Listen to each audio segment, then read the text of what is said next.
जय हिंद। आज भारतीय न्यायिक व्यवस्था के बारे में अगले वीडियो में हम चर्चा करने जा रहे हैं।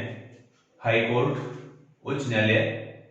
डियर फ्रेंड्स, हमने सुप्रीम कोर्ट को पढ़ा। सुप्रीम कोर्ट और हाई कोर्ट दोनों को मिलाकर उच्चतर न्यायालय कहते हैं। उच्चतर न्यायालय। अगर उच्चतर न्यायालय की बात आई तो सुप्रीम कोर्ट भी आएगा और हाई कोर्ट भी आएगा। अगर निम्नतर न्यायालय आए, निम्नतर, तो ये आएंगे हाई कोर्ट से नीचे। हाई कोर्ट से नीचे हम उच्चतर न्यायालय की श्रेणी में पढ़ने जा रहे हैं। हाई कोर्ट के बारे में पढ़ने जा रहे हैं। हाई कोर्ट का वर्णन संविधान के भाग 6 में है। भाग 6 के अध्याय 5 में है। हाई कोर्ट का वर्णन संविधान का भाग 6 के अध्याय 5 में है। और हाई कोर्ट का वर्णन अनुच्छेद 214 से 231 तक है। 214 से लेकर 231 अनुच्छेदों में हाई कोर्ट का वर्णन किया गया है। पहले 214 से 232 तक था, लेकिन 232 को हटा दिया गया है। वर्तमान में 231 तक है। इतने अनुच्छेदों में, इन आर्टिकल्स में हाई कोर्ट का वर्णन किया गया है। हाई कोर्ट और सुप्रीम कोर्ट में कौन कौन सी समानताएं हैं, कौन कौन सी असमानताएं हैं, वो सारी बातों का अध्ययन हम करने जा रहे हैं। इनके बारे में हम यहाँ पर चर्चा करने जा रहे हैं। भारत में एकल न्याय प्रणाली है। भारत में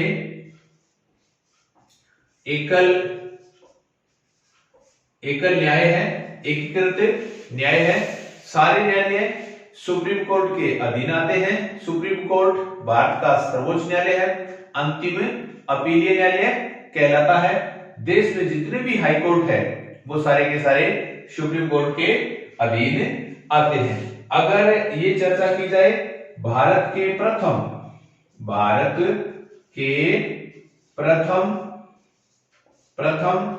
हाई कोर्ट, यानी देश का पहला हाई कोर्ट कौन सा था, तो ये था 1861 का अधिनियम। 1861 के अधिनियम के तहत 3 हाई कोर्ट का गठन किया गया था। सबसे पहले 1861 के अधिनियम के तहत 3 हाई कोर्ट का गठन किया गया था। नंबर 1 है 2/7/1862 को कलकत्ता हाई कोर्ट। दूसरा है 14/8/1862 को मुंबई हाई कोर्ट, यानी बॉम्बे हाई कोर्ट। और तीसरा है 15/8/1862 को मद्रास, जिसे चेन्नई कहते हैं, चेन्नई हाई कोर्ट। ये भारत के प्रथम उच्च न्यायालय है। 1861 के अधिनियम के तहत भारत में प्रथम उच्च न्यायालयों की स्थापना की गई। और अगर ये देखा जाए देश का चौथा उच्च न्यायालय कौन सा है, चौथा उच्च न्यायालय है इलाहाबाद उच्च न्यायालय 1866 में बना था। 1866 में बनाया गया, ये चौथा उच्च न्यायालय है। अगर देखा जाए वर्तमान में कितने उच्च न्यायालय हैं देश में, वर्तमान में टोटल 25 हाई कोर्ट है। ऑल इंडिया में 25 हाई कोर्ट है। अगर ये देखें 25वां कौन सा है, 25वां हाई कोर्ट कौन सा है, 25वां है तेलंगाना उच्च न्यायालय, जो 1 जनवरी 2019 को बना था। दोबारा बता दूं, देश में 25 उच्च न्यायालय है। वर्तमान में 25वां उच्च न्यायालय तेलंगाना उच्च न्यायालय है। तेलंगाना उच्च न्यायालय की स्थापना 1 जनवरी 2019 को हुई थी। उनसे इससे पहले ये 3 उच्च न्यायालय बने थे। मैं एक सूत्र बता रहा हूं, में यानी मेघालय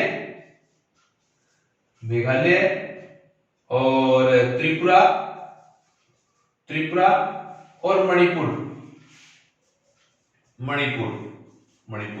ये 3 उच्च न्यायालय 2013 में बनाए गए थे। उससे पहले 24 उच्च न्यायालय थे और 22, 23, 24 उच्च न्यायालय ये बताया गया है, मेघालय, त्रिपुरा और मणिपुर। हम कह सकते हैं देश में 25 हाई कोर्ट है। 25वां हाई कोर्ट तेलंगाना उच्च न्यायालय है। तेलंगाना उच्च न्यायालय की स्थापना 1 जनवरी 2019 को हुई। उससे पहले 3 उच्च न्यायालय एक साथ बनाए गए। 2013 में 3 उच्च न्यायालय एक साथ बनाए गए, में यानी मेघालय, त्रिपुरा और मणिपुर। ये 3 उच्च न्यायालय 2013 में एक साथ बनाए गए थे। तीनों के तीनों एक साथ उच्च न्यायालय बनाए गए थे। तो ये उच्च न्यायालय से संबंधित छोटी छोटी टोटल बातों का अध्ययन हम करने जा रहे हैं। हाईकोर्ट का वर्णन संविधान के अनुच्छेद 214 से लेकर 231 तक है। भाग 6 में है। भाग 6 का अध्याय 5 है। भारत में एकीकृत न्याय प्रणाली है। ये निर्धारित किया गया कि 1950 के बाद राज्य का अपना उच्च न्यायालय होगा, अपना हाई कोर्ट होगा। ये निर्धारित किया गया कि 1950 के बाद राज्य का अपना उच्च न्यायालय होगा। अनुच्छेद 214 कहता है, अनुच्छेद 214 में दिया गया है, प्रत्येक राज्य का अपना एक उच्च न्यायालय यानी हाई कोर्ट होगा। किस अनुच्छेद में इस बात का वर्णन किया गया है कि प्रत्येक राज्य का अपना एक उच्च न्यायालय होगा? अनुच्छेद 214 में बताया गया है। लेकिन अनुच्छेद 231 ये कहता है कि दो या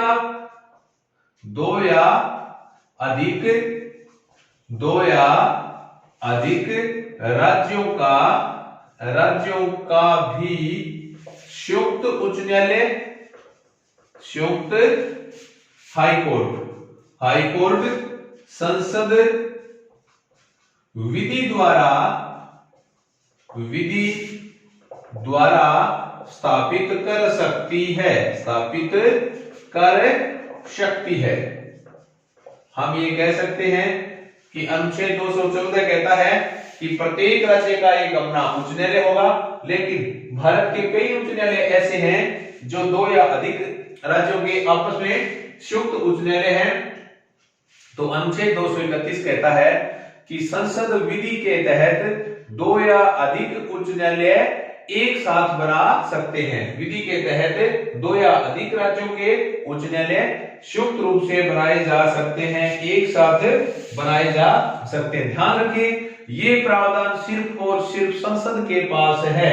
अनुच्छेद 214 में राज्य का प्रावधान है, लेकिन अनुच्छेद 231 में ये संयुक्त रूप से ये संसद के प्रावधान के अधीन आता है। इसलिए मैं यहां ये डायरेक्ट कर रहा हूं, अंडरलाइन कर रहा हूं। अब देखिए हाईकोर्ट का गठन का वर्णन अनुच्छेद 216 में है। हाईकोर्ट के गठन का वर्णन 216 में है। उसमें ये होगा एक मुख्य न्यायाधीश प्लस अन्य न्यायाधीश। अनुच्छेद 216 कहता है कि हाईकोर्ट का गठन होगा। हाईकोर्ट के गठन में एक न्यायाधीश होगा और अन्य न्यायाधीश होंगे। इस बात का संविधान में कहीं भी उल्लेख नहीं है कि किस उच्च न्यायालय में कितने न्यायाधीश होंगे। इस बात का संविधान में कहीं उल्लेख नहीं है। ये राष्ट्रपति के विवेक पर निर्भर करता है। राष्ट्रपति के विवेक पर निर्भर करेगा कि कितने जज होंगे,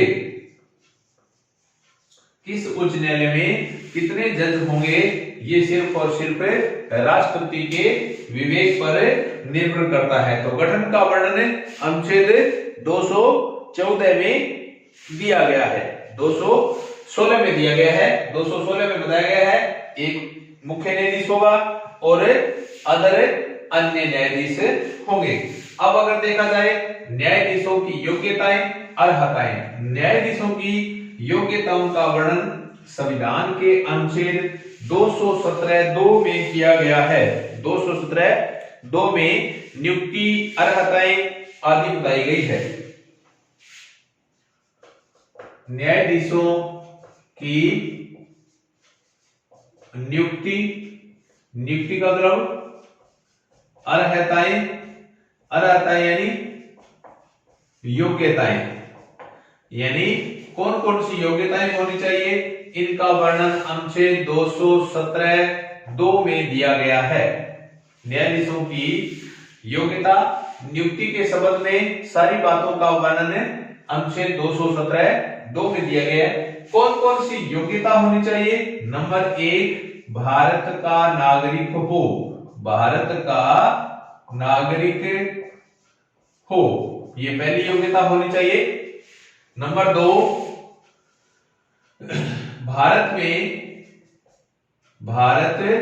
में कम से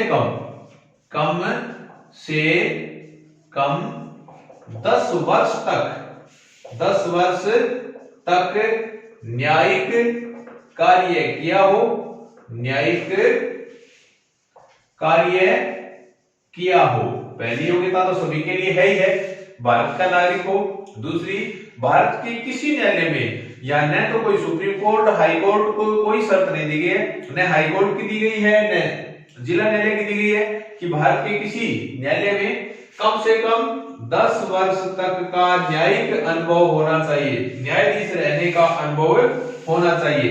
अथवा, ये इसके अथवा में है, या किसी हाईकोर्ट में कम से कम 10 वर्ष तक वकालत की हो, ये योग्यता है। वैसे 2 ही योग्यता है, भारत का नागरिक हो, ये जरूरी है। इन नीचे वाले 2 में एक योग्यता होनी चाहिए, या तो कहीं पर 10 साल तक न्यायिक कार्य किया हो, अथवा किसी हाईकोर्ट में कम से कम 10 वर्ष तक वकालत का काम किया हो। ये न्यायाधीशों की योग्यताओं का वर्णन दिया गया है। यहां पर ये योग्यताओं का वर्णन दिया गया है। अब न्यायाधीशों की नियुक्ति राष्ट्रपति करता है।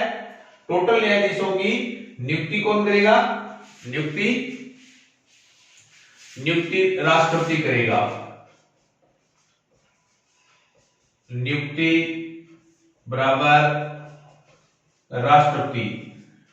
टोटल न्यायाधीशों की नियुक्ति राष्ट्रपति करेगा, चाहे सुप्रीम कोर्ट के जज हो, चाहे हाई कोर्ट के जज हो, चाहे मुख्य न्यायाधीश हो, चाहे अन्य न्यायाधीश हो। टोटल न्यायाधीशों की नियुक्ति राष्ट्रपति करेगा। अब राष्ट्रपति परामर्श से करेगा, परामर्श शब्द के लिए सुप्रीम कोर्ट में अनेक बार केस चले, और केस चलने के बाद ये बताया गया, परामर्श के रूप में 1999 में ये निर्धारित किया गया कि राष्ट्रपति सुप्रीम कोर्ट के न्यायाधीशों से परामर्श लेगा। अगर स्थानांतरण करना है तो 2 न्यायाधीशों से परामर्श लेगा, दोनों सुप्रीम कोर्ट से होने चाहिए। अगर नियुक्ति करनी है तो 4 न्यायाधीशों से परामर्श लेगा। दोबारा आपको बता दूं, परामर्श के बारे में लंबी चौड़ी बहस चली, कोर्ट में अनेक केस चले। फाइनली रूप से 1999 में डिक्लेयर किया गया कि राष्ट्रपति जब नियुक्ति देता है तो नियुक्ति के संबंध में सुप्रीम कोर्ट के 4 न्यायाधीशों से परामर्श होनी चाहिए, सुप्रीम कोर्ट के 4 न्यायाधीशों से परामर्श होनी चाहिए, और ट्रांसफर करना है तो सुप्रीम कोर्ट के 2 न्यायाधीशों से परामर्श होनी चाहिए। साथ साथ में मुख्य न्यायाधीश से भी परामर्श लेना जरूरी है। परामर्श भारत के सीजेआई से भी लेना जरूरी है। सीजेआई यानी परामर्श भारत के मुख्य न्यायाधीश से भी लेना जरूरी है, चीफ जस्टिस ऑफ इंडिया।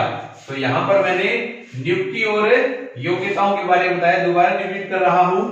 योग्यताओं में भारत का नागरिक हो, नंबर 2 किसी कहीं पर देश में कम से कम 10 साल तक न्यायिक काम किया हो, अथवा किसी हाई कोर्ट में कम से कम 10 वर्ष तक वकालत की हो।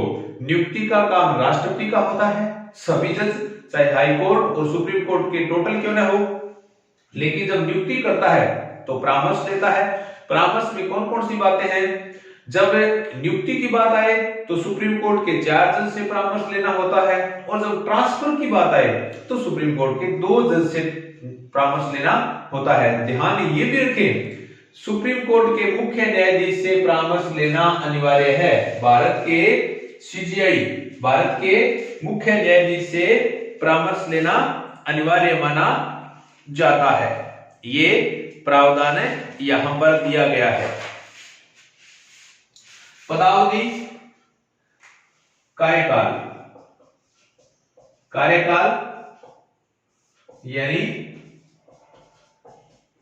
पदावधि।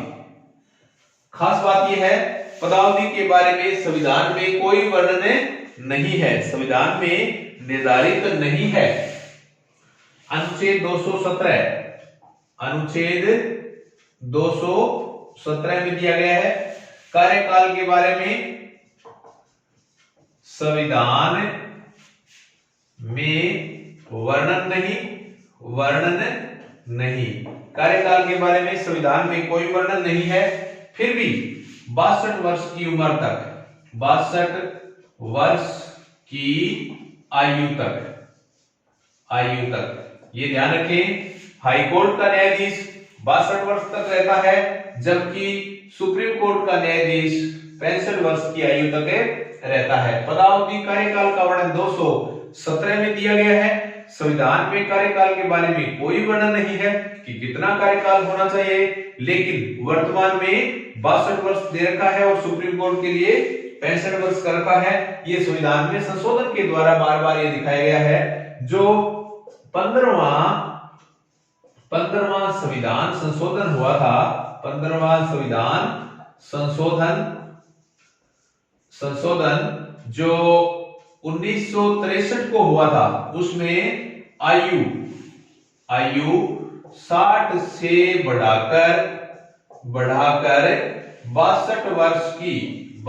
वर्ष कर दी गई है। ध्यान रखें, 15वें संविधान संशोधन में आयु 60 साल से बढ़ाकर 62 वर्ष कर दी। तो हम कह सकते हैं कि 15वें संविधान संशोधन से पहले आयु 60 साल थी और 15वें के बाद ये आयु बढ़ा करके कितनी कर दी गई है? ये आयु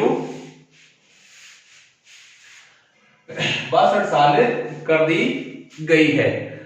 अब नियुक्ति दोनों की समान है। आयु संबंधी विवाद हो जाए तो अनुच्छेद 217, एक और बता रहा हूं, अनुच्छेद 217(3) आयु संबंधी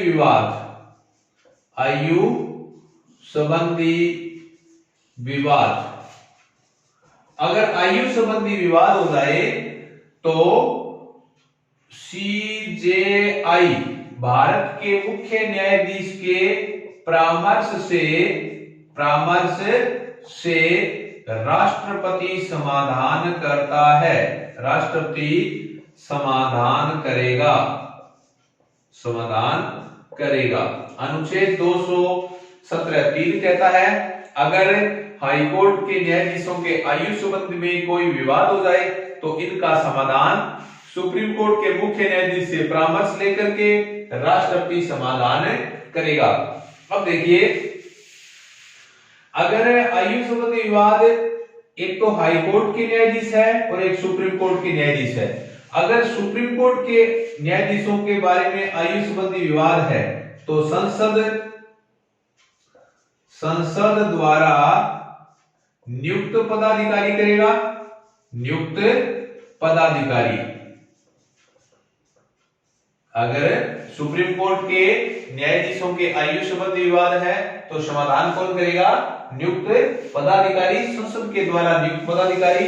अगर हाई कोर्ट के न्यायाधीशों से संबंधित विवाद है तो मुख्य न्यायाधीश से परामर्श लेकर के राष्ट्रपति इनका समाधान कर देगा। ये हुआ आयु संबंधी समाधान, आयु के बारे में बताया गया है। अब दिया गया है शपथ का वर्णन। कार्यकाल 62 साल की उम्र तक। लेकिन अगर ये पूछा जाए हटाने का तरीका क्या है, हटाने का तरीका महाभियोग ही माना जाता है। हटाने का तरीका सिर्फ और सिर्फ महाभियोग है। कार्यकाल, त्यागपत्र, त्यागपत्र का वर्णन अनुच्छेद 217 में दिया गया है। राष्ट्रपति को देंगे, राष्ट्रपति को, क्योंकि नियुक्ति भी राष्ट्रपति करता है तो त्यागपत्र भी किसको देंगे? राष्ट्रपति को त्यागपत्र देंगे। हटाने का तरीका क्या है? हटाने का तरीका, हटाने का तरीका, इसका वर्णन अनुच्छेद 218 में दिया गया है। ये है सुप्रीम कोर्ट के न्यायाधीशों के समान, सुप्रीम कोर्ट के न्यायाधीशों के समान, यानी महाभियोग, महाभियोग। हम ये कह सकते हैं कि महाभियोग के द्वारा न्यायाधीशों को हटाया जा सकता है। दोबारा बता दूं, चाहे हाई कोर्ट के जज पूछे, चाहे सुप्रीम कोर्ट के जज पूछे, टोटल की नियुक्ति राष्ट्रपति करता है, टोटल त्यागपत्र राष्ट्रपति को देते हैं। हटाने का तरीका दोनों के लिए सिर्फ और सिर्फ महाभियोग है। क्यों हटाया जाता है? संविधान का अतिक्रमण और कदाचार, संविधान का अतिक्रमण और कदाचार या काम करने में असमर्थता के कारण हटाया जाता है। हटाने के लिए सिर्फ और सिर्फ महाभियोग का प्रावधान दिया गया है। हटाने के लिए महाभियोग का प्रावधान दिया गया है। अब है शपथ। शपथ, शपथ को कहते हैं प्रतिज्ञान, शपथ या प्रतिज्ञान। अनुच्छेद 219, 217 में त्यागपत्र है, 218 में हटाने का तरीका, महाभियोग का वर्णन है। शपथ 219 में है। 219 में दूसरी अनुसूची, दूसरी अनुसूची, दूसरी अनुसूची में शपथ का वर्णन दिया गया है। शपथ किसकी लेते हैं? विधि व संविधान के प्रति श्रद्धा, श्रद्धा और निष्ठा, श्रद्धा और निष्ठा, विधि और संविधान के प्रति सच्ची श्रद्धा और निष्ठा और भारत की एकता और अखंडता बनाए रखना। भारत की एकता व अखंडता बनाए रखना, भारत की एकता और अखंडता बनाए रखना। अब शपथ कौन दिलाएगा? शपथ मुख्य न्यायाधीश, मुख्य न्यायाधीश इनको शपथ राज्यपाल दिलाएगा। मुख्य न्यायाधीश को शपथ राज्यपाल दिलाएगा। अन्य न्यायाधीश, अन्य न्यायाधीशों को शपथ मुख्य न्यायाधीश दिलाएगा। शपथ का वर्णन अनुच्छेद 219 में दिया गया है।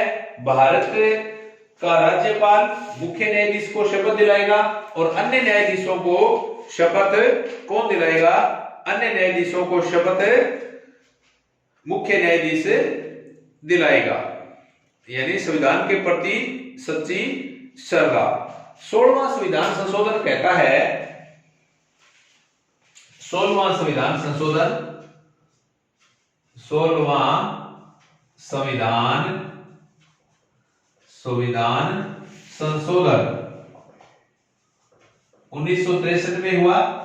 1963 16वें संविधान संशोधन से पहले सुप्रीम कोर्ट और हाई कोर्ट की शपथ अलग अलग थी, लेकिन वर्तमान में दोनों शपथ समान कर दी गई है। शपथ का वर्णन अनुच्छेद 219 में है। मुख्य न्यायाधीश को शपथ राज्यपाल दिलाएगा, अन्य को शपथ मुख्य न्यायाधीश दिलाएगा। शपथ संविधान और विधि और संविधान के प्रति सच्ची श्रद्धा और निष्ठा बनाए रखने की शपथ लेते हैं। साथ ही शपथ भारत की एकता और अखंडता बनाए रखने की भी शपथ ली जाती है। ये यहाँ पर शपथ का प्रावधान है। उसके बाद वेतन देश की संचित निधि से दिया जाता है। संविधान में अनुच्छेद 221 में वेतन का वर्णन किया गया है। अनुच्छेद 221 में वेतन का वर्णन किया गया है। थोड़ा सा बता दूं, जो शपथ थी वो शपथ मैंने यहां दूसरी लिख दिया था, तीसरी अनुसूची। शपथ तीसरी अनुसूची, क्योंकि शपथ अनुच्छेद 219 में है, शपथ 219 में है। और वेतन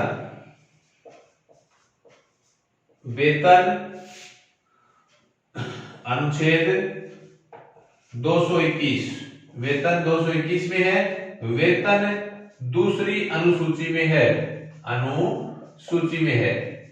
अनुसूची में है। इस बात को दोबारा ध्यान दें, क्योंकि जब पहले मैंने लिखा था तो ध्यान नहीं दिया।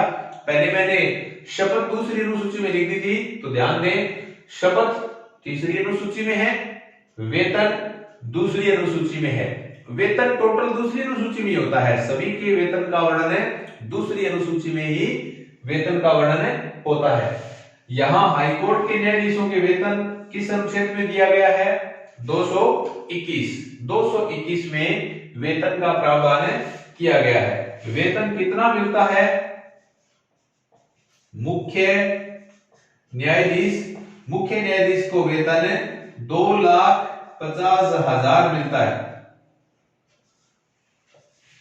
यानी 2,50,000 ये मुख्य न्यायाधीश का है। अन्य न्यायाधीश इनका वेतन है 2,25,000, 2,25,000